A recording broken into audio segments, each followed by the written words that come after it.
Senhor, abençoa a vida dele, não somente a vida dele, mas a sua família, Pai. Em nome do Senhor Jesus, Pai, nós colocamos diante da tua presença a vida do pastor, e nós já estamos abençoando, Pai, a vida dele, Pai, em nome do Senhor Jesus. E a igreja diz: amém. Amém.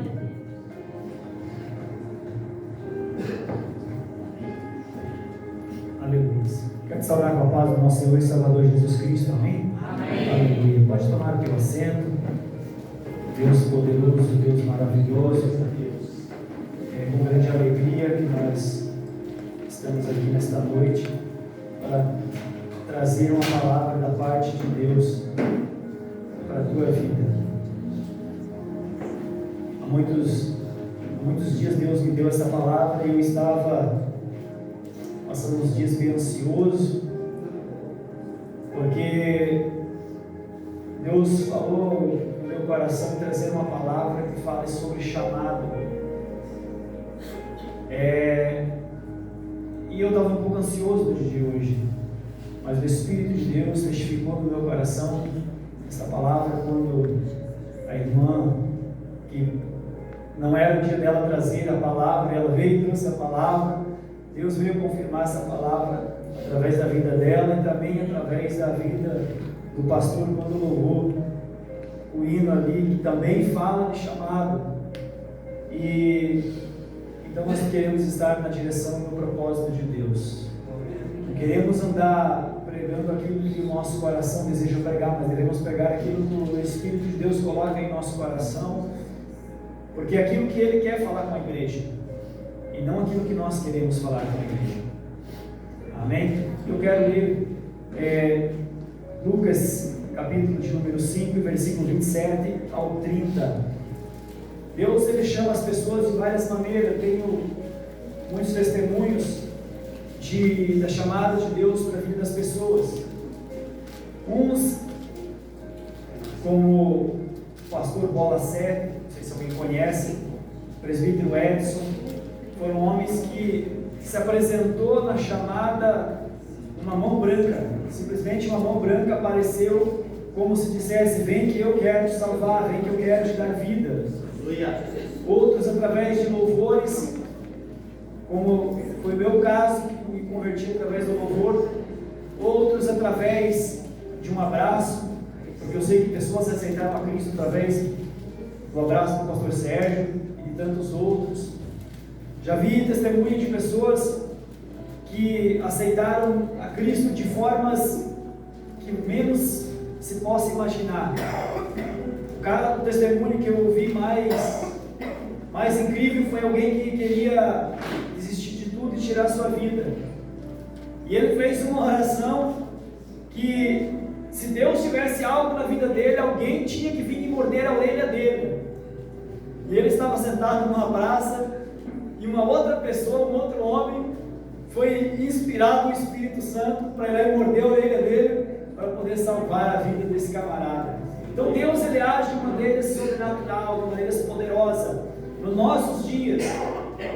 E nós queremos ver como que Jesus também chamou alguns homens pela palavra. E então nós vamos ler ali em Lucas. Deixa eu pegar minha arma aqui agora. Lucas capítulo 5 e versículo 27 ao 30. Amém? Diz assim a palavra: passadas das coisas, Jesus tinha passado ali por Cafarnaum, tinha feito um milagre ali, tinha curado um paralítico, e depois dessa situação, ele passando essas coisas, saindo, viu um publicano chamado Levi, assentado na coletoria, e disse-lhe: segue-me. E ele se levantou e, deixando tudo, o seguiu. Então lhe ofereceu Levi um grande banquete em sua casa, e numerosos publicanos e outros estavam com eles à mesa. Os fariseus e os escribas murmuravam contra os discípulos de Jesus, perguntando: por que comeis e bebeis com publicanos e pecadores? Até aí. Você vê como o nosso Jesus, ele é incrível. Ele usa de algumas estratégias para trazer salvação às pessoas. A Bíblia relata não somente de Levi, mas relata também de Zaqueu, que eram publicanos. Ou seja, eles eram cobradores de impostos, homens, vamos dizer, rejeitados pela sociedade, porque muitos deles, eles cobravam além daquilo que era necessário. Ou seja, eles extorquiam muitas pessoas e enriqueciam de modo ilícito com o dinheiro dos impostos, que não é como nós pagamos nossos impostos hoje. Eles iam de porta em porta, batendo e cobrando ali uma taxa de impostos. E eles eram vistos como homens abomináveis para os judeus, né? Então eles eram as pessoas queriam distância dos escribas, dos publicanos, por serem considerados homens roubadores. Mas Jesus, ele nunca descartou ninguém. Jesus nunca condenou ninguém pelos seus pecados, pela forma de vida que levava. Jesus nunca trouxe condenação, nunca falou a ninguém desrespeitando, mas sim, Jesus, ele trazia uma palavra que penetrava no coração dessas pessoas. Ele vinha com uma retórica que convencia a pessoa do pecado. Que hoje tem o Espírito Santo de Deus que nos convence do pecado, da morte e do juízo, diz a palavra. Então, esse publicano, ele estava sentado ali na coletoria, cobrando os impostos das pessoas, e Jesus, a Bíblia relata, conforme nós lemos, que Jesus passa por ali e vê Levi dentro daquela cabine de coletação de impostos. Com certeza, o próprio Jesus olha para os olhos daquele homem e vê uma rejeição criada dentro de si, porque a Bíblia diz que ele era cobrador de impostos, mas não enquadrou ele naqueles que roubavam ao povo. E Jesus então passa e com certeza vê as feridas da alma, que vê as necessidades espirituais de Levi, que talvez seria um homem que tinha muitas posses, com certeza, um homem bem sucedido, mas não tinha alegria no seu coração. Estava ali com certeza desanimado, estava ali com certeza com a sua alma angustiada, porque imagina você viver num lugar, numa cidade em que todo mundo te rejeita, que ninguém quer conversa contigo, ninguém te chama para o churrasco. É meio complicado você viver num lugar desse modo. E eu acredito que Levi, ele estava vivendo essa situação. E Jesus, na sua infinita misericórdia, viu dentro daquele homem algo de bom. Ele viu dentro daquele homem que ele tinha muito a oferecer para a sociedade. Depois de ser tratado, ser curado das suas feridas espirituais, de ser transformado e bem lapidado pela palavra, ele seria um excelente pregador ou um excelente evangelista. Porque em Efésios diz que ele chamou uns para apóstolos, profetas, pastores e mestres. Então com certeza ele seria um excelente evangelista, como nós vamos ver que ele foi. E aí Jesus diz: vem e segue-me. Imediatamente ele largou, sem se preocupar com o salário que ele recebia todos os meses, sem se preocupar com o que os demais publicanos, os seus chefes, que seriam os romanos. Ele não se preocupou com nada disso, e ele saiu então e seguiu Jesus. Agora imagina você, eu, se aparecesse um cara, uma pessoa hoje, tu olhasse para ele e aparentemente não tem nada a oferecer para mim e você, não tem um salário bom para oferecer, não tem uma casa para morar para oferecer, porque nem ele mesmo tinha, porque Jesus, ele andava igual a todo mundo. Ele não andava de jumento da época, né? Porque não vamos dizer que ele andava de Ferrari ou do carro do ano aqui, porque naquela época não tinha. Então, você imagina, ele não estava num belo cavalo com a montaria bonita, ele estava andando a pé, sujo de poeira, com certeza cansado de jornadas, porque ele saía de uma cidade a outra, ele tinha acabado de sair de Cafarnaum. Então aparentemente não tinha nada a oferecer, Mas imagina que o Espírito que estava em Cristo tocou no coração de Levi e ele saiu para ver o que Jesus tinha para oferecer a ele. E quando ele aceita o testemunho, quando ele aceita a palavra de Jesus Cristo, olha só a reação. Quantos de nós tivemos essa reação no começo da nossa conversão? A Bíblia diz que ele faz um banquete e chama os demais publicanos. Ele encontrou algo de tão grandioso, tão tremendo, tão poderoso na vida de Jesus Cristo, que ele faz um banquete e convida todos os publicanos que eram considerados pecadores, que eram considerados pessoas que a sociedade rejeitava, como ele era rejeitado. Ele disse: não, eu não vou querer um milagre, não vou querer a bênção, a transformação só para mim. Eles precisam conhecer esse homem, eles precisam conhecer quem é Jesus. Aleluia! Jesus tem um chamado específico para cada um de nós. Jesus não escolheu ninguém sem propósito, como disse a irmã. Todos nós estamos aqui para cultuar a Cristo, porque Deus tem um propósito, tem um chamado para mim e você. Aleluia! Mas tem uma condição. Assim como Levi, que quando aceitou a Cristo, seu nome foi mudado, passou de ser Levi para Mateus. Então, quem escreveu o livro de Mateus foi esse Levi do qual nós estamos falando. Foi um excelente evangelista. O Evangelho de Mateus, escrito por Levi. Então nós vemos que ele viu coisas grandes na vida de Jesus. E imediatamente ele foi fazer com que o seu chamado se cumprisse. Jesus chamou, transformou a vida dele, e ele já imediatamente chama os demais e faz um banquete para apresentar a Jesus. E certamente a Bíblia não fala que muitas pessoas se converteram ali, porque a própria palavra diz que se fosse ser escrito tudo o que aconteceu durante o ministério de Cristo na terra, não teria livro suficiente para ser escrito. Então, com certeza não foi descrito todos em detalhes tudo o que aconteceu. Mas eu acredito que naquela multidão que se achegou à mesa, pelo menos mais um ou dois aceitou Jesus. Vamos olhar para dentro de nós, o nosso chamado. Jesus nos tirou da maldição do pecado, nos trouxe para o seu reino da luz. Estamos aqui alegres, felizes, satisfeitos por adorar Cristo, por ter Cristo na nossa vida, e satisfeitos porque iremos herdar a salvação. Mas agora vamos fazer uma pergunta para nós mesmos. Eu me incluo também. Quantas pessoas nós ganhamos a Cristo dentro de um ano? Vamos exagerar, dentro de um ano, quantas pessoas nós ganhamos para Cristo? Agora nós olhamos no espelho da verdade e ficamos envergonhados, certo? Porque muitos de nós têm vergonha de apresentar a Jesus. O nosso chamado mais específico que nós temos é pregar a palavra da verdade, é tirar o nosso irmão, o nosso amigo que trabalha juntamente conosco da perdição e trazer para a luz. A Bíblia não diz que o publicano chamou seus parentes.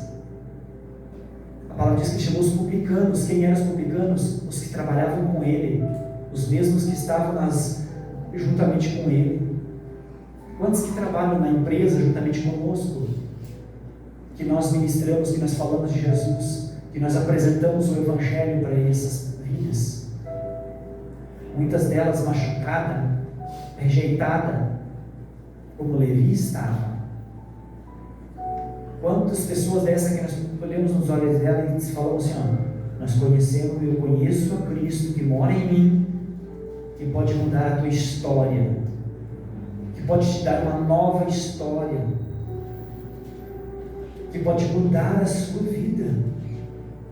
Quantos aqui, se Jesus não tivesse entrado na sua história, estaria vivo hoje? Quantos de nós aqui presentes, se Cristo não tivesse entrado na história, teríamos financeiramente o que temos? Teríamos a vida que temos hoje? Se Jesus não tivesse mudado a nossa história. Louvado seja Deus que Ele passou nas nossas vidas. Glória a Deus. Assim como Ele passou na vida de Mateus, Ele está passando na vida de cada um hoje. A maior alegria dele é que nós possamos ministrar a palavra e alguém se converta. Mas o problema é que você vai encontrar muitos fariseus e escribas na tua caminhada de evangelismo, como um homem ou uma mulher que foi chamada por Cristo. Você vai encontrar muitos escribas e fariseus, doutores da lei, conhecedores do evangelho, que vão servir muito como pedras de tropeço para que você e eu não façamos a obra. Porque se nós lermos o texto assim, ali no final, ali no 30, os fariseus e seus escribas murmuravam contra os discípulos de Jesus, perguntando: por que comeis e bebeis como os publicanos e pecadores? Quando nós aceitamos a Cristo, nós não podemos de forma alguma nos afastar dos pecadores. Nós não devemos de forma alguma: não, agora eu sou santo, eu sou salvo, não posso mais me misturar com os pecadores. Está louco o pastor falar uma burrice dessa? Sim, você não pode, você tem que estar transformado e convicto da tua salvação. Você pode andar misturado com os pecadores, mas não no pecado. Rejeitar o pecado é diferente. Verdade.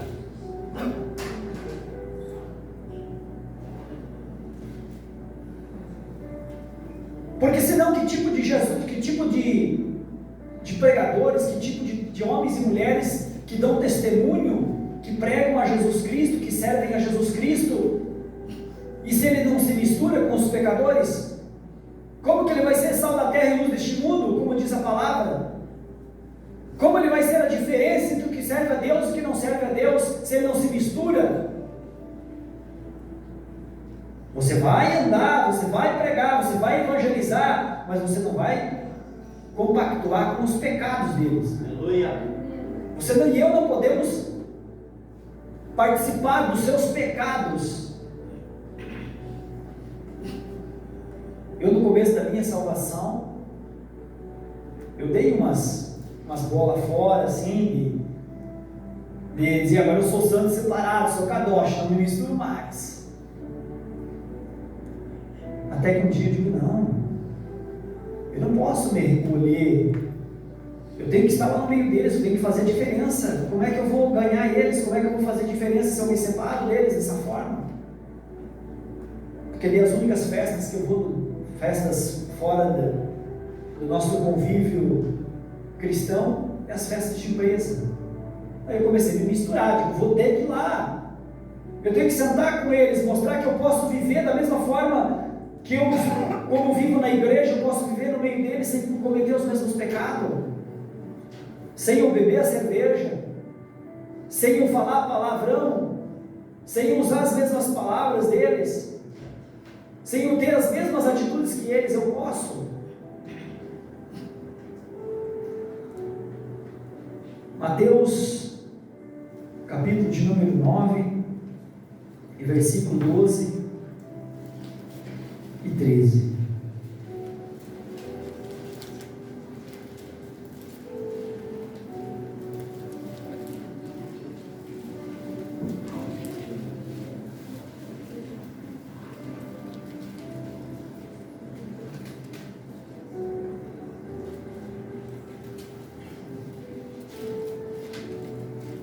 Amém? Mas Jesus, ouvindo, disse: os sãos não precisam de médico, e sim os doentes. Ide, porém, e aprendei o que significa misericórdia quero e não holocaustos, pois não vim chamar os justos, e sim os pecadores ao arrependimento. Aleluia. Então Jesus, ele quer salvar o que está perdido. Ele quer mudar a história daqueles que estão perdidos. Aleluia. E eu fui nas festas deles, nunca precisei fazer o que eles fazem, fui lá, comi, tomei um refrigerantezinho, fiz a festa, para eles dizer: realmente você é diferente. Você é diferente, porque mesmo nosso meio, você não nos rejeita, você está conosco e não faz o que nós fizemos. É uma maneira de você mostrar o que Jesus transforma, porque eles me conheceram, alguns deles, né? Hoje não tem mais, mas na época tinha os que me conheceram antes e o depois de Cristo. Então é um momento oportuno que eu e você fazemos a diferença, muitas vezes não falando, porque quando as pessoas são novas convertidas, ela tem muita tendência, como eu falei, de julgar. É o que não pode acontecer. Ah não, porque tu faz isso, vai para o inferno. Ela não precisa saber que você acusar, dizer que ela vai para o inferno. Você tem que pregar o amor de Jesus. Você tem que falar que Jesus ama ela. Aleluia. Que Jesus pode mudar a casa dela, a história dela, curar os enfermos da casa dela. É mostrar o amor de Cristo, não a condenação. A condenação quem mostra a condenação é Satanás. Então não devemos falar sobre condenação, porque nós estaríamos fazendo o papel de Satanás, condenando a pessoa. Nós vamos ensinar o caminho da verdade, o amor. Que Jesus, quando veio para ti, ele veio em amor. Ele não veio te condenando, te julgando. Jesus não julgou Levi. Jesus simplesmente convidou e abriu o livro da verdade para ele. Com certeza, a Bíblia não relata aqui, mas eu conjecturo que Jesus abriu o livro para ele. Olha, Levi, eu vim para salvar, tu está oprimido, tu está cansado, todo mundo está te julgando, vem para mim aqui que o meu fardo é leve, não vai mais acontecer julgamento. Eu vou te salvar, vou te dar uma vida nova, vou te dar uma família transformada. Não é isso que hoje acontece na tua casa? Vida abençoada, família em transformação.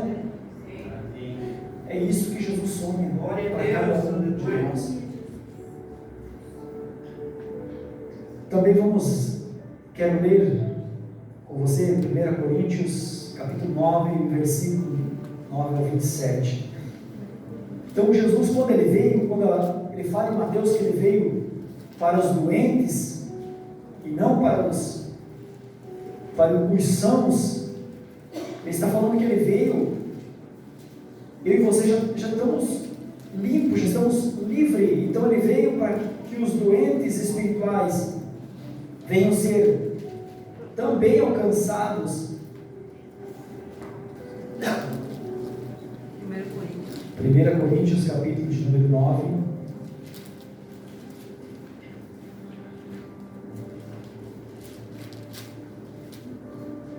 Versículo 19.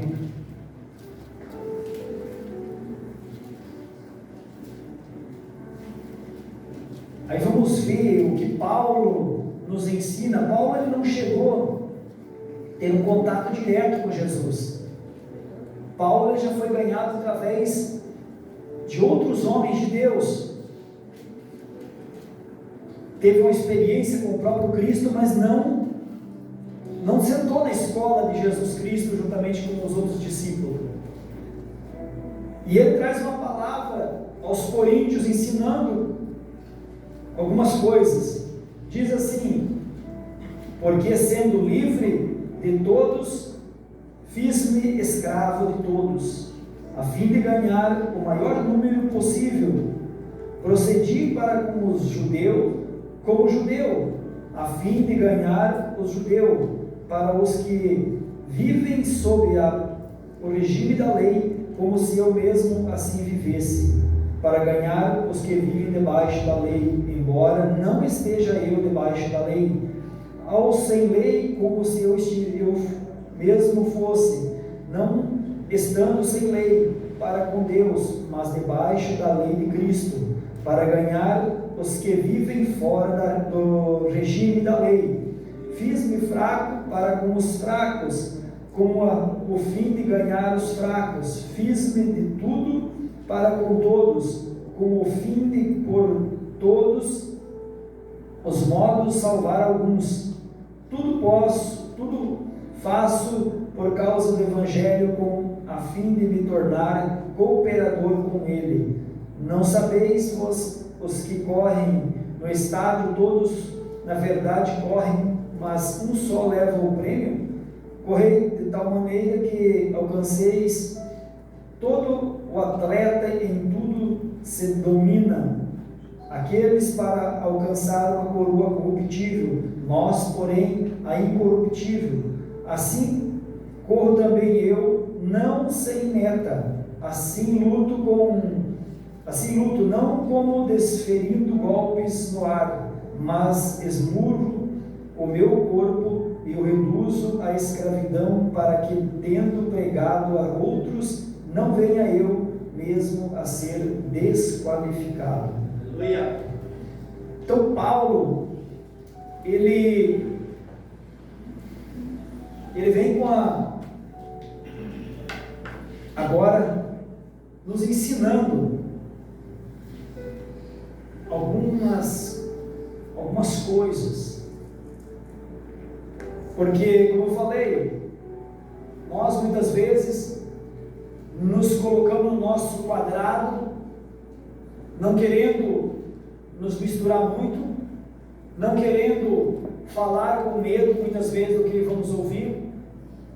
E Paulo lhe dá umas dicas aqui, quando ele fala aos coríntios e também a nós que estamos aqui nesta noite, que nós não devemos criar barreiras para a pregação do Evangelho.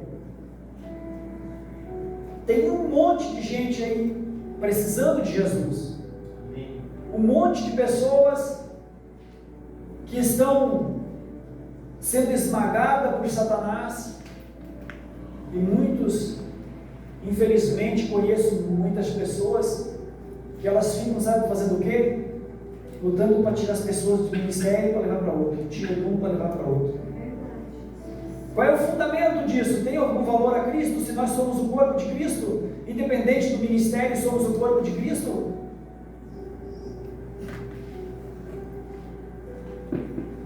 Se alguém deseja sair de tal ministério e ir para tal ministério, o Espírito Santo vai conduzir, o Espírito de Deus vai conduzir. Mas hoje tem acontecido uma rotatividade muito grande de cristão. As igrejas, muitas igrejas, olha, que igreja cheia, mas ganhar almas mesmo, às vezes ganham muito pouco. Às vezes a maioria daquelas vidas que estão lá são tudo vidas que saíram de um ministério e foram para lá. São crentes rotativos, muitas vezes sem firmeza espiritual, daquilo que quer em Cristo. Começou a achar defeito no seu pastor, começou a achar defeito na sua igreja. O nosso trabalho é ganhar os que estão sem aprisco, que estão sem pastor. Glória a Deus. Você tem o prazer de ganhar esta alma e ver ela frutificar, ver a casa dela ser transformada, ver a casa dela ser mudada, ver o casamento ser restaurado, os filhos serem salvos, sair das drogas, sair da prostituição. Esse é o prazer do pregador. Esse era o prazer de Paulo, quando ele ministrava a palavra que ele viveu. Os seus anos de vida foi ministrando e ganhando almas de cidade em cidade. Era um homem de experiência. Dentro desta palavra que Paulo nos ensina, tem um macete. Dentro dessa palavra que Paulo ensina, tem algo poderoso, mas tem uma armadilha. Por isso que muitos lugares, muitas coisas que eu e você tem que fazer, deve ser comunicado o nosso líder espiritual, o nosso pastor. Porque ele vai te ajudar em oração, ele vai te ajudar como você adentrar naquele lugar, como você ir ministrar naquele lugar. Porque como Paulo, ele disse que ele se fez de muitas formas. Ele se fez debaixo da lei para ganhar os que estavam na lei, ele se fez fora da lei para ganhar os que estavam sem lei, ele se fez de fraco para ganhar os fracos.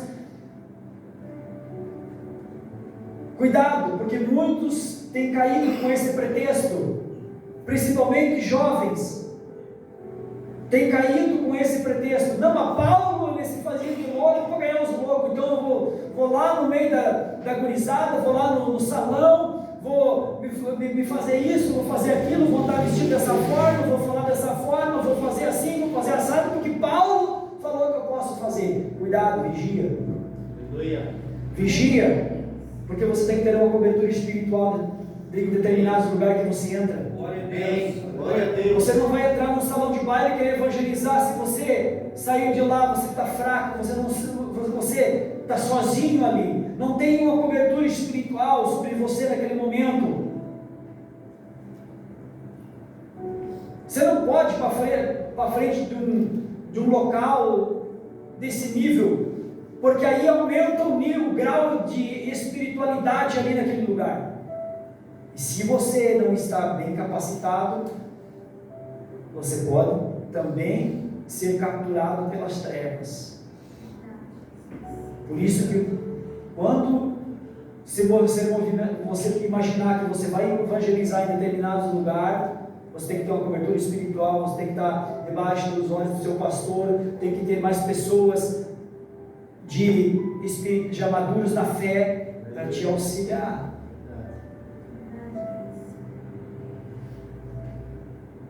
O texto nos mostra que Paulo teve muito êxito, teve muito sucesso nesse método, mas aí ele tinha um propósito, ele tinha uma meta, ele estava seguro de quem ele era em Cristo, ele tinha firmeza de quem ele era em Cristo. E nós temos que ter firmeza em quem somos em Cristo. Verdade. Porque nós temos um chamado. Aleluia. Se Jesus te chamou, Ele também te capacita. Só que tem alguns graus, alguns níveis a percorrer. A Bíblia diz que primeiro nós tomamos um leitinho e depois nós vamos comer algo mais sustentável. Isso no espiritual. Ele nos considera como criança. Então nós temos que estar ciente de que nível que nós estamos. De que nível que nós estamos. E Paulo ele se coloca como se fosse um atleta. Ele tem um alvo. Você tem um alvo? Qual é o teu alvo na tua vida espiritual? Qual é a tua meta que você deseja atingir? Ou você pensa como muitos, mas se eu já conseguir somente a salvação, já está de bom tamanho. Pensamento medíocre. Qual é o teu alvo? Qual é a tua meta a atingir? Paulo tinha uma meta, era atingir o maior nível possível de pessoas, era ganhar o maior número possível de pessoas. No final ele disse que ele corria não atrás de uma coroa corruptível, mas uma incorruptível. E ele não era como um lutador que esmurra o vento, ele tinha propósito, ele tinha firmeza, convicção daquilo que ele desejava fazer no seu ministério. Aí você fala, mas eu não tenho ministério. Tem sim, todos nós temos ministério. Talvez não foi chamado para ser um apóstolo, um pastor, um mestre, mas todos nós temos um ministério lá fora, que é pregar a Cristo, ser evangelista. Aleluia. Tem o evangelista ungido, evangelista, mas por baixo, se você ver, todos temos um ministério, que é ser evangelista, independente se ele é pastor, independente se ele é o presbítero, ou se ele é o diácono, ou se ele é o apóstolo, mas de certa maneira ele continua sendo um evangelista, porque isso foi dado a todos, de levar a mensagem da cruz para aqueles que estão à nossa volta. Glória a Deus, aleluia. Então é algo que Deus, que o próprio Jesus deu para todos nós. Não importa se é criança, se é jovem, se é eu e você mais maduro. Jesus nos deu uma palavra para levar alguém. Mas eu e você temos que nos disciplinar a ter leitura bíblica, conhecer o que a Bíblia tem para mim e você. ter uma vida de oração, aí nós vamos ter coragem, porque o que falta para muitos é a coragem, é o id em fazer a obra. Às vezes as pessoas dizem, mas para que tanta igreja a cada esquina? Só aqui é uma maravilha, essa rua aqui é cheia de igreja. Como é que as pessoas vão dizer assim, para que tanto bar? Cada bar é uma esquina, cada esquina é um bar? Como que ninguém fala isso? Eu não vejo ninguém dizer assim que é muito bar, não é uma rua só. Ou dizer, é muita loja numa rua só. A igreja, eu vejo assim, a igreja tinha que ser igual no shopping, uma do lado da outra. No shopping tu escolhe a loja que você quer entrar. E da mesma maneira, mas igrejas sérias, igrejas que professam realmente Jesus Cristo, igrejas sem interesse, igrejas sem interesse, que o único interesse seja ministrar a palavra, mostrar a Cristo, ver as pessoas sendo saradas, sendo curadas e sendo libertas, sendo livres. Esse que é o nosso interesse. Paulo vivia esse sonho, ministrando a palavra, trazendo libertação aos que estavam cativos e oprimidos pelo Satanás, ou pelo diabo, de tantas maneiras, de tantos nomes e codinomes.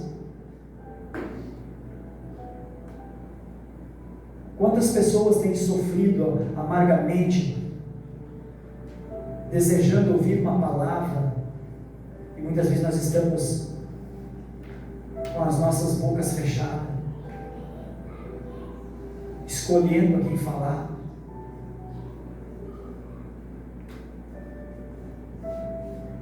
Eu gosto de pregar assim, irmão, não sou muito grito não, é o meu jeito de ser assim. Cuidado para não dormir na cadeira, fique no espírito.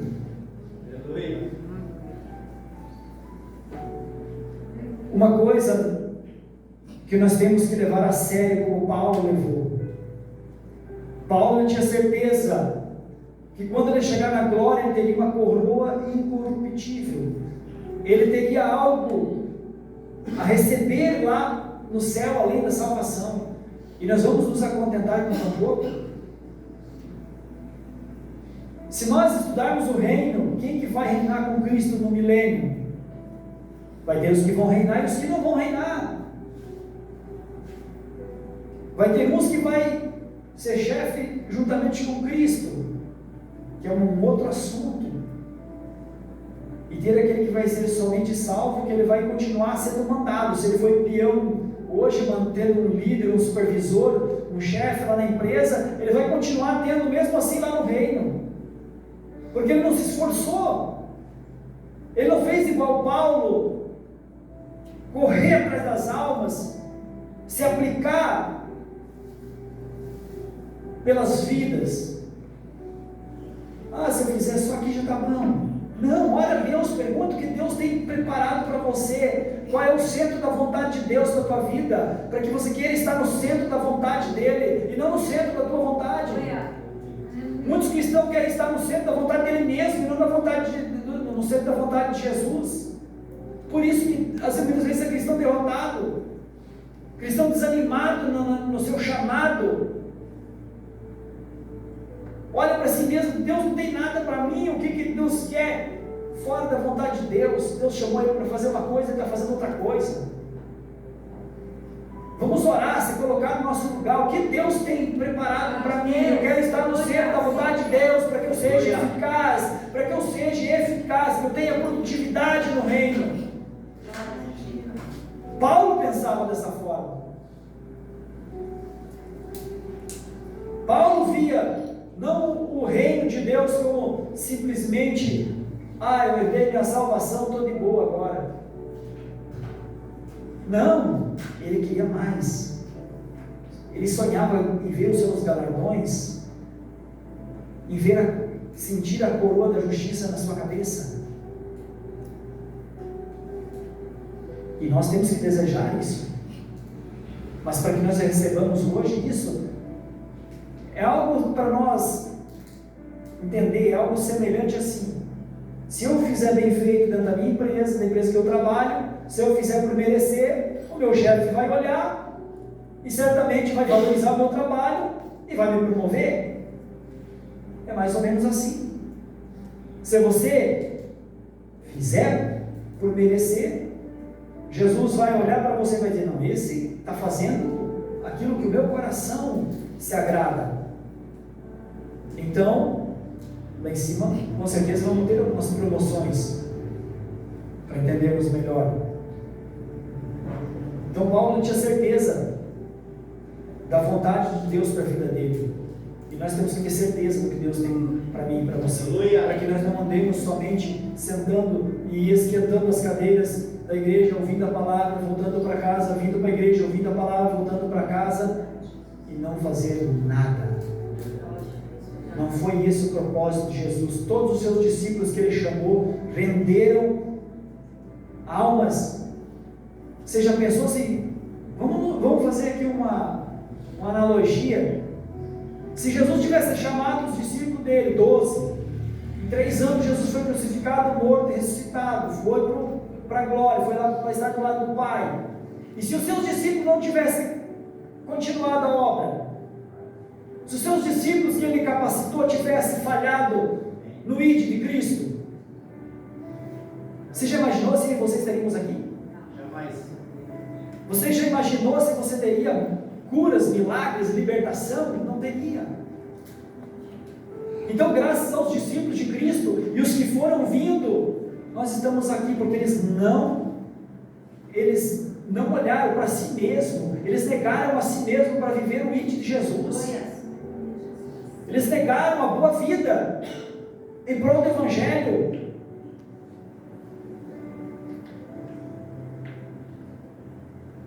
E nós? Alguém aqui já leu Heróis da Fé? Ali é tremendo. Eu fico impressionado, eu já li, eu vi agora que tem o tal da internet, é mais fácil ainda. Aí você não precisa nem ficar sentado lendo, você pode ouvir. O que aqueles homens faziam em o nome de Jesus? Quantas mil pessoas eles alcançavam em o nome de Jesus? Eu sou meio ruim de guardar nomes, mas para quem não ouviu, eu só vou dar um toquezinho. O pregador foi pregar numa certa cidade e as pessoas não se convertiam. Era uma cidade boêmia, cidade muito bagunçada, as pessoas não se convertiam, todos pregavam as igrejas, lá era mirrada, e já está ficando no dia da campanha da passada dele por essa cidade. E ele ficou um dia e uma noite jejuando e orando sem parar.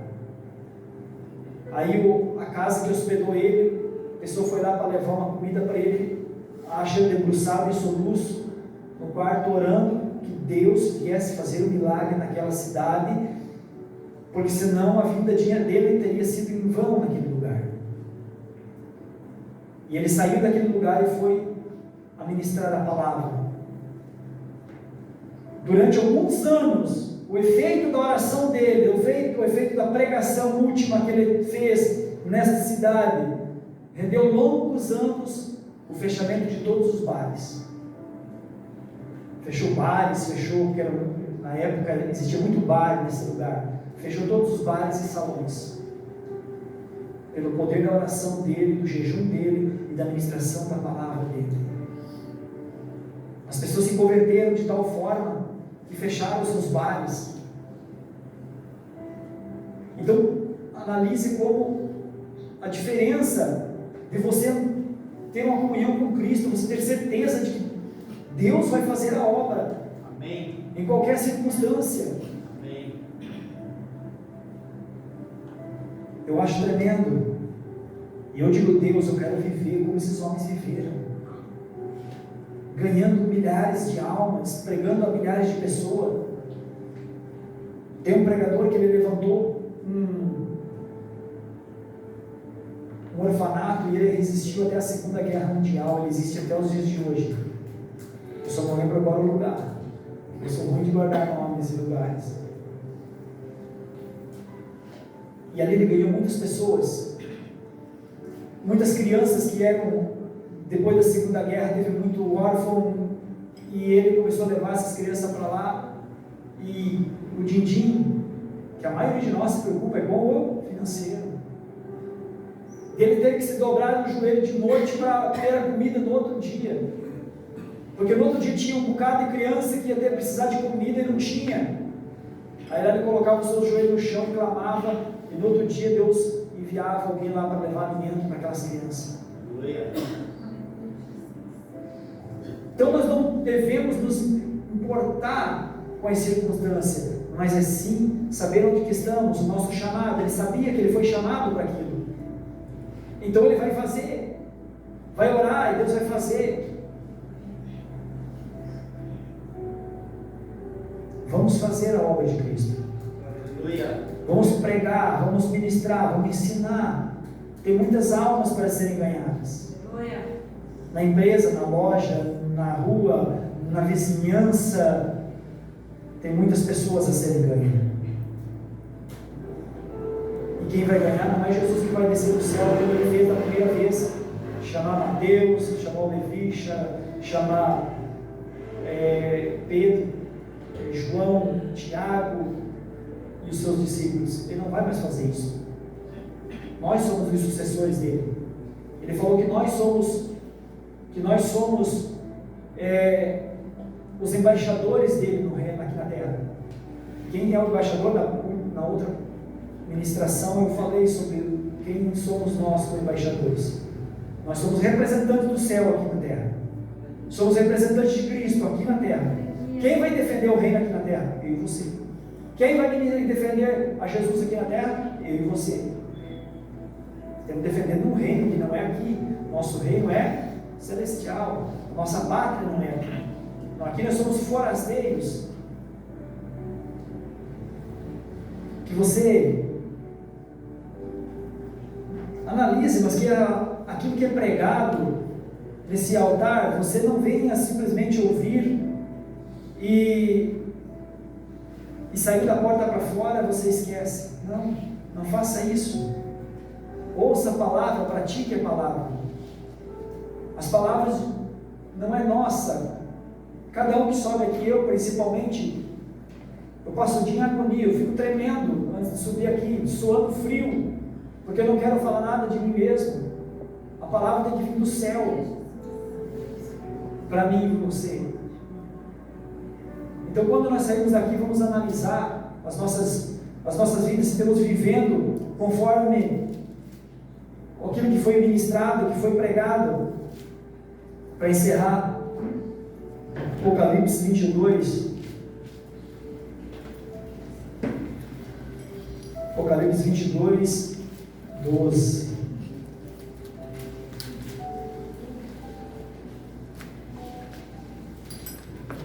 Aí ele fala assim, se você não achou, amém. E eis que venho sem demora, e comigo está o galardão, aquilo que Paulo buscava, que comigo está o galardão que tenho para retribuir a cada um segundo as suas obras. Então o galardão ele é dado para quem tem obras, para quem é trabalhador, para quem trabalha em prol do reino, para quem trabalha em prol de Jesus Cristo. Esses que trabalham, não aqueles que somente receberam a salvação, aqueles que põem a mão na massa, que fazem acontecer, como Paulo fazia acontecer, esses terão o galardão na vinda de Cristo. Esses receberão a coroa da vitória, da justiça, porque Ele fez por merecer. Ele não somente recebeu a salvação, mas Ele foi um representante de Jesus aqui na terra com excelência. Amém? Vamos ser um representante da terra com excelência? Vamos nos colocar de pé, vamos orar.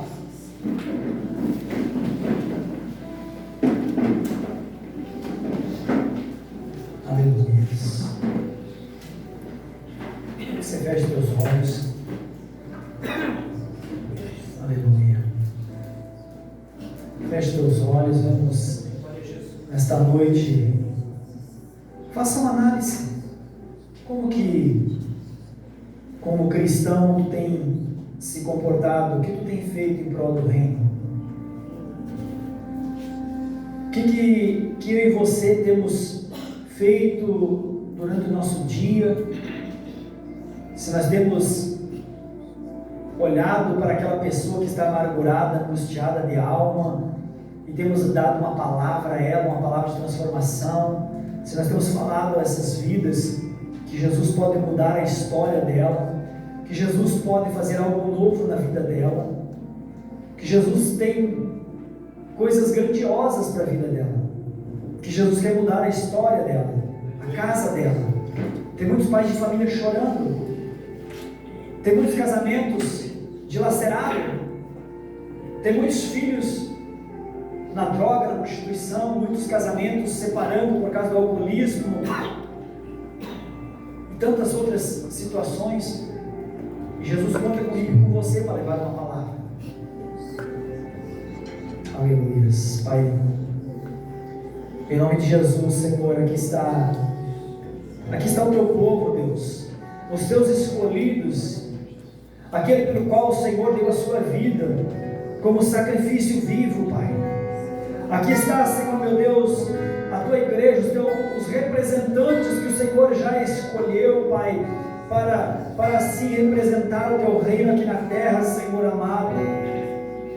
Poderoso Deus, em nome de Jesus, Pai, que o teu Espírito Santo comece a tocar em cada um, que o teu Espírito Santo, Pai, comece a colocar um fogo, Senhor, um fogo de avivamento no coração de cada um que está aqui nesta noite, Pai, para que ele venha entender, Senhor, que a salvação a ele já foi dada, mas que ele é um instrumento em tuas mãos, que assim como Paulo, assim como Levi, assim como tantos outros discípulos, como tantos evangelistas e apóstolos escolhidos pelo Senhor, o Senhor deseja que eles venham andar no centro da tua vontade, Pai, que eles possam representar o teu reino, Senhor, que eles venham ser ministros do Senhor, Pai, e amado, onde eles colocaram a mão nos pés.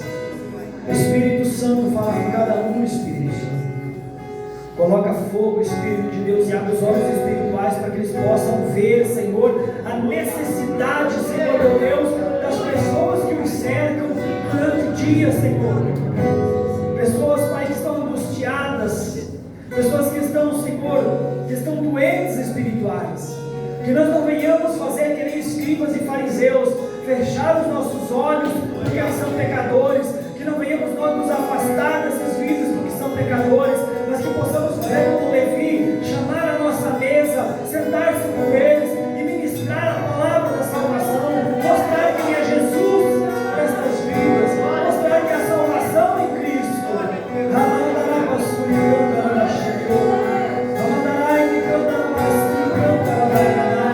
Espírito de Deus, nós precisamos de Ti como nosso ajudador, como o nosso guia, Pai. Aquele que nos mostra todas as coisas, Pai, que nos ensina, Senhor. Espírito Santo, vai ministrando em nossos corações, Senhor, porque muitos de nós têm estado, Senhor meu Deus, em inércia espiritual, Senhor. Tem estado satisfeito simplesmente com a salvação, mas que não venhamos estar, Senhor, tranquilos somente com a salvação, mas que possamos estar como Paulo, desejosos, Senhor, desejosos, Pai e amado, de ter os galardões, Pai. Oh Deus poderoso, em nome de Jesus, Pai. Opera, Espírito de Deus, opera no meio da tua igreja, Pai. Opera em nome, Senhor de Jesus, sobre o teu povo, Pai e amado. Traz, Senhor Deus, sobre a tua igreja, traz, Senhor, a convicção, Senhor, de que quando eles abrirem a boca para falar, o teu Espírito Santo tomará conta, Senhor, e colocará a palavra certa, a palavra que com trepidez seja como uma espada de dois gumes, que penetra a ponte, que tira alma e espírito juntas e medula, e que seja apta para discernir os pensamentos e intenções do coração dos ouvintes, Pai. Senhor, eu te peço, Senhor, a tua misericórdia, a tua graça sobre a vida, sobre as nossas vidas, Pai, que venhamos ser um instrumento usado em tuas mãos para trazer salvação ao necessitado, Senhor, em nome de Jesus. Amém.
Todo-Poderoso. Nós o adoramos, Senhor Deus, neste lugar. Bendito seja o teu nome.